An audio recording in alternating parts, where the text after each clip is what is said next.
결국은 트럼프 대통령이 G7에서 어떤 행동을 할 것인가에 대해서 관심을 갖고 봤는데 아니나 다를까 다 채우지 않고 왔습니다. 제 판단에는 정말 이란과 이스라엘 전쟁이 심각해서 왔을까? 그런 면도 없지 않아 있습니다. 저는 트럼프가 참여하고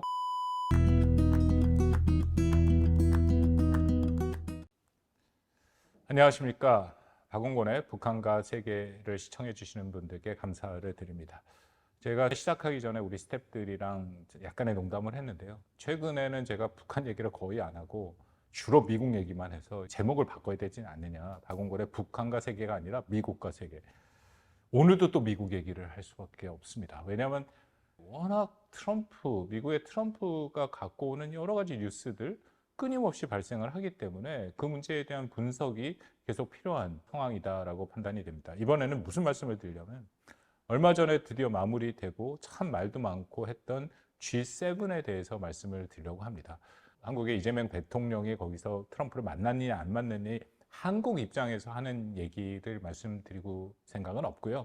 그래서 뭐 국내 언론에서 충분히 다뤘다라고 생각이 됩니다. 저는 그거보다는 트럼프가 과연 G7을 어떻게 바라보고 어떻게 대했고 그것이 트럼프가 바라보는 세계관과 어떻게 연계되는지 좀 더 큰 틀에서 계속 말씀드린 세계 질서 변화, 동맹 전략 변화, 트럼프의 G7, 미국을 빼면 G6죠. 그 국가들에 대한 인식, 그런 것을 중심으로 말씀을 드리도록 하겠습니다. 먼저 약간의 배경, 많은 분들이 잘 아시리라고 생각합니다만 지금은 G7이라고 불리는데 처음엔 G6로 1975년에 시작이 됐습니다. 당시에는 프랑스의 지스카르 데스탱 대통령과 독일 헬무트 슈미트 총리가 제안해서 됐는데요. 처음에 배경은 이것은 사실 어떻게 보면 경제 협력체, 협의체로 시작을 했습니다. 75년이라는 그런 해, 그 시간이 매우 중요한데 1970년대 초에 세계 경제가 굉장히 불안정했죠. 그 브렌트 우즈 체제가 1971년, 그러니까 금태환 정지를 선언하고 고정환율을 체제가 무너진 굉장히 큰 변화. 그게 71년에 있었고 또 석유 파동 제1차 오일 쇼크가 1973년에 있었습니다. 그렇기 때문에 미국을 중심으로 또 유럽의 그런 국가들, 이른바 선진국들을 중심으로 해서 뭔가 비공식적인 경제 협의체, 결국 가장 잘 살고 힘 있는 국가들이 모여서 그 당시에는 소련과 나뉘어져 있으니까 자유진영의 이 경제 체제를 어떻게 구성하고 끌어가야 될 건가 하는 논의가 필요하다 해서 시작이 된 게 G6, 1975년에 출범을 했습니다. 당시 이 회의는 매우 비공식적이었다라고 얘기를 하고 자유로운 분위기에서 정상들 간의 여러 가지 얘기가 오고 가는 강의였다라고 알려지고 있습니다. 그러다가 1976년에 G7으로 개편이 되는데 캐나다가 가입하게 되고요. 그리고 가장 논란이 됐던 1997년에 G8로 형성이 되면서 러시아가 들어오게 됩니다.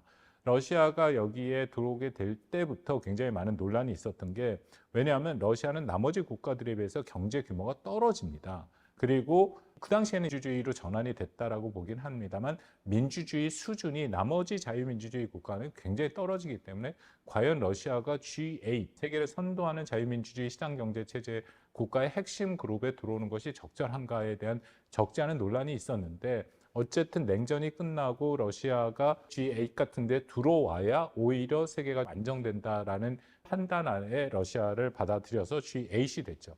그러다가 2014년이죠. 당시에 러시아가 우크라이나 크림반도를 무력으로 합병하고 이건 당연히 불법이라고 국제사회에서 계속 문제 제기를 했던 것이고 그래서 그 당시에 G7 국가들이 러시아 행동을 규탄하고 러시아를 G8에서 제외해버립니다. 그래서 현재 G7의 모습을 갖추게 된 거죠.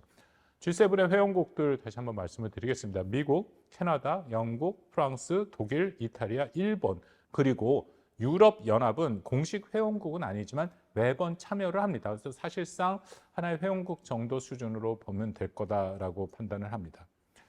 이번에 많은 언론에서 세계적인 주목을 받았죠. 결국은 트럼프 대통령이 G7에서 어떤 행동을 할 것인가에 대해서 관심을 갖고 봤는데 아니나 다를까 다 채우지 않고 왔습니다. 첫날 G7만의 모임을 간단하게 그 첫날만 딱 하고 그 다음날 이란과 이스라엘의 전쟁이라는 얘기를 하고 왔는데 제 판단에는 정말 이란과 이스라엘 전쟁이 심각해서 왔을까?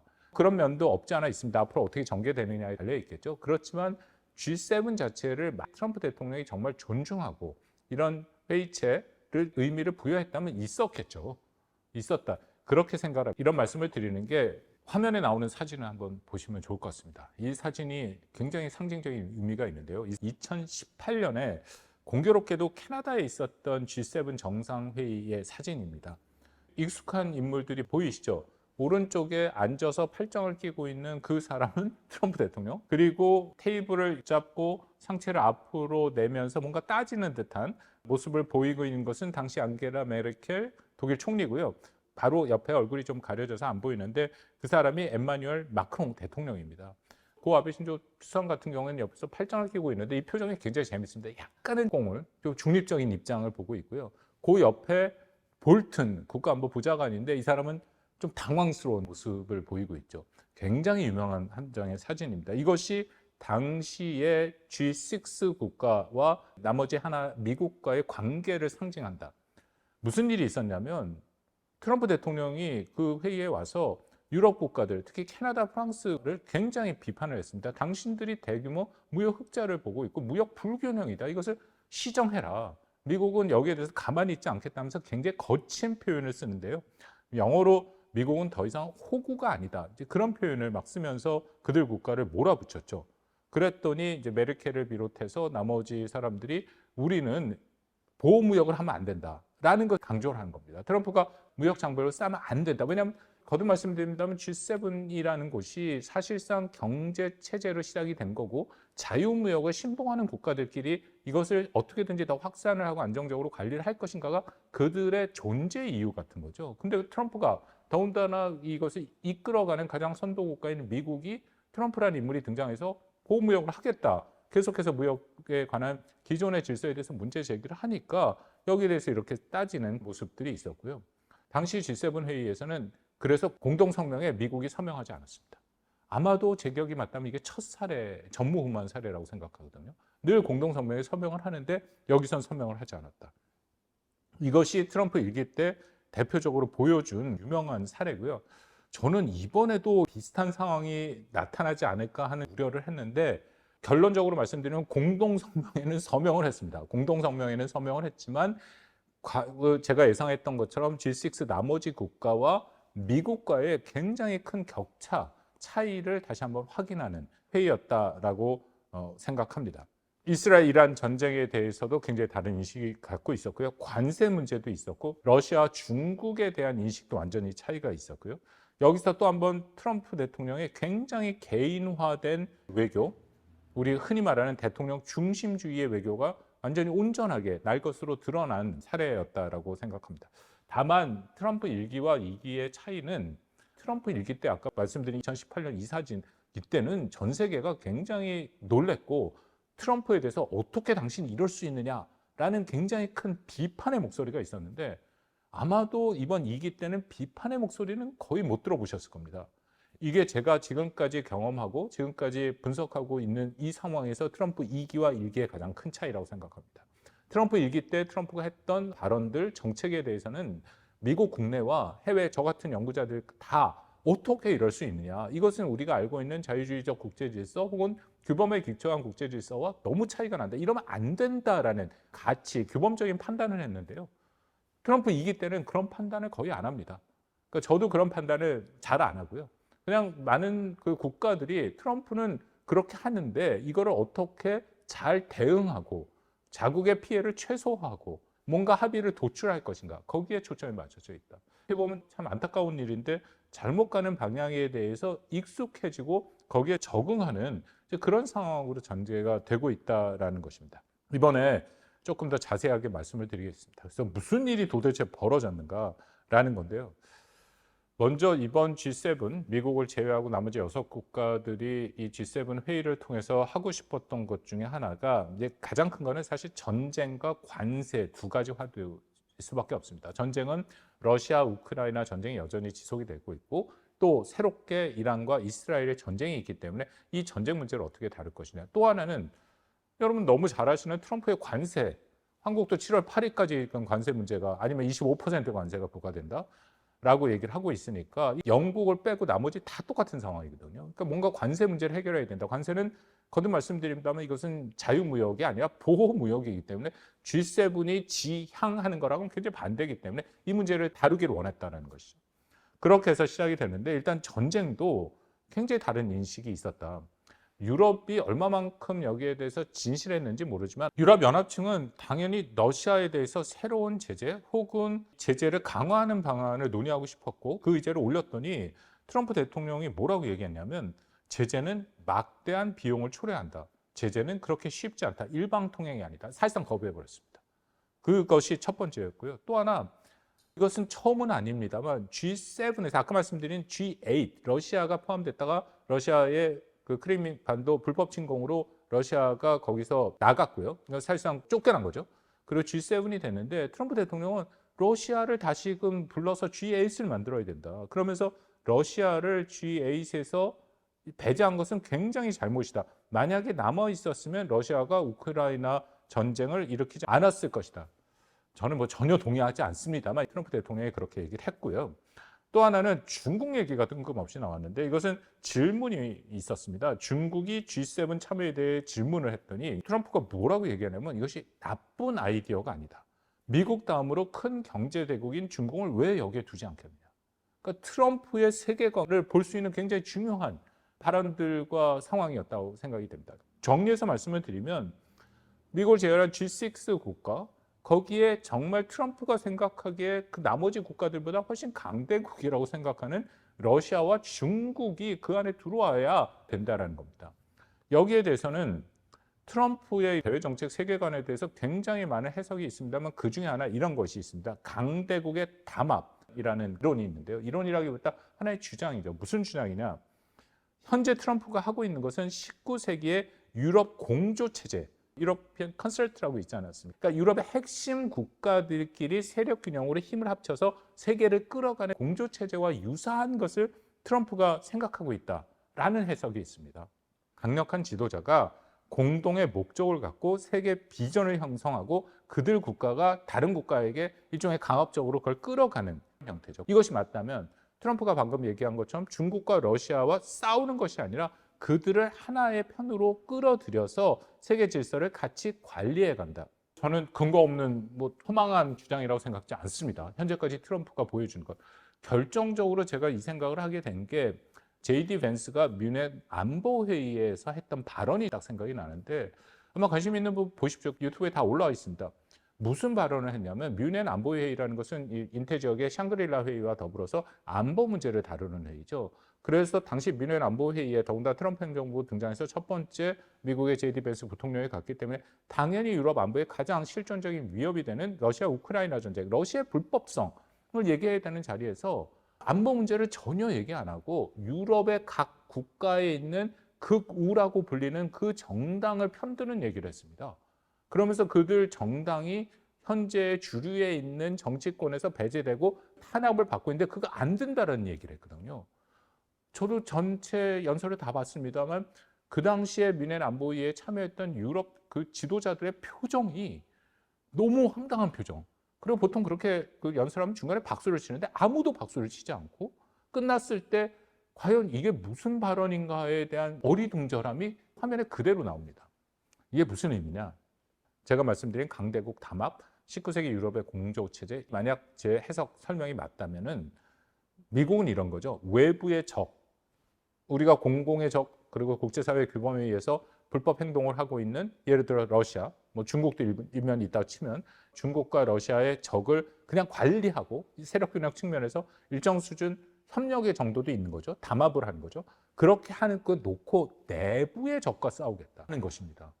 그러니까 트럼프 대통령이 하는 모습을 보면 가장 공을 들이고 싸우는 게 불법 이민자 문제죠. 그것 때문에 대규모 시위가 지금 벌어지고 있고 또 워크라고 불리는 진보주의자, 유럽식 사회주의자, 성소수자. 제이디 벤스가 얘기한 것도 같은 맥락이거든요. 이런 모습들이 등장했다. 물론 앞으로 좀 더 연구가 필요하고 해석이 필요할 거라고 생각을 합니다만 이번에 나타난 모습을 보면 그런 모습이 일정 수준 확인된다라고 생각이 됩니다. 또 하나는 아까 말씀드린 이스라엘, 이란과 전쟁의 문제인데요. G7 홈페이지에 가면은 거기에 공동성명이 있습니다. 6개인가 공동성명인데 첫 번째에 나와 있더라고요. 공동성명 초안에 미국 언론에서 했던 초안과 굉장히 바뀌었습니다. 언론에서 초안을 공개했었는데 거기 무슨 내용이 있었냐면 이스라엘의 기습적인 선제 공격으로 시작된 충돌의 깊은 우려를 표명하고 두 나라 모두의 상호 공격을 중단하고 외교 협상으로 문제를 해결토록 촉구하는 내용이 담겼다. 그러니까 이거는 이스라엘의 책임을 물으는 얘기들이죠. 그리고 이란과 이스라엘이 둘 다 빨리 전쟁을 중단해라. 그간에 트럼프가 이스라엘의 편을 들은 거 보면 절대 수용이 안 되는 거죠. 아니나 다를까 미국 언론에 따르면 트럼프가 초안을 완전 거부했고 이번에 자기 서명 안 한다라는 얘기까지 나왔습니다. 그랬더니 나머지 G6 국가들이 이것을 바꿨습니다. 거기서 뭐라고 돼 있냐면 이란의 핵무기 보유를 저지할 필요성을 인정하고 이스라엘의 자위권을 지지한다. 완전히 다른 얘기가 돼버렸죠. 이란을 비판하고 이란의 핵무기 인정 안 하고 어떻게 보면 이스라엘이 정당하다라는 것까지 포함한 성명. 그게 트럼프가 원했다는 거. 그 공동성명이 이번에 서명을 했습니다. 2018년과의 차이점이죠. 마지막 관세 협상. 한국한테도 직접 관련된 건데 말씀드린 G6 나머지 국가들 관세 문제를 트럼프가 논의하고 싶은 생각이 굉장히 컸습니다. 한국도 포함되죠. 다 공통된 사항이니까 좀 힘을 모아서 관세 이렇게 부과하는 것은 세계 경제에 부담이 되고 적절하지 않고 오히려 여러 가지 어려움이 왔다는 것을 설득하려고 했는데 저는 트럼프가 첫날 참여하고 그 다음날 나온 이유 중에 하나도 이런 얘기 하고 싶지 않다는 거죠. 트럼프의 협상수를 보면 늘 1대1입니다. 양자. 그래야 되죠. 세계에 지금 어느 나라가 미국보다 힘이 있는 나라가 없지 않습니까? 1대1로 있으면. 그렇기 때문에 트럼프는 늘 양자 간의 협정을 선호하고 그것을 통해서 확실히 상대방에게 우위를 갖고 끌어가는 것을 원합니다. 그런데 G7에서는 미국의 트럼프 하나 있고 G6 국가는 하나의 공통된 이해로 관세 안 된다고 얘기하면 이거는 자신들에게 좀 불리하게 있을 수 있는 거죠. 그래서 아예 얘기를 안 했습니다. 중동 정세를 핑계로 했던 어쨌든 이 참석 일정을 다 조정해버리고 그냥 가버린 거죠. 저는 이게 트럼프의 협상의 방법이다. 듣기 싫다라는 얘기고 그 얘기 할 필요 없다. 오히려 이것을 통해서 불확실성을 다시 한번 보여줘서 미국의 트럼프의 협상력을 더 높이는 행위였다라고 생각이 됩니다. 영국만 키어 스타머 총리가 16일에 열린 트럼프 대통령 양자회담에서 양국 간 무역 협상에 서명을 했습니다. 그렇게 해서 영국은 10%인지 트럼프가 이걸 보편 관세라는 표현을 쓰는데 10%만 영국에 부과하고 25% 자동차 관세율 같은 경우에 10만 대까지 10%. 근데 영국이 미국에 수출하는 자동차가 많지 않습니다. 그게 문제가 안 되는 거고 10%는 기본이고 그렇게 해서 합의를 봤다.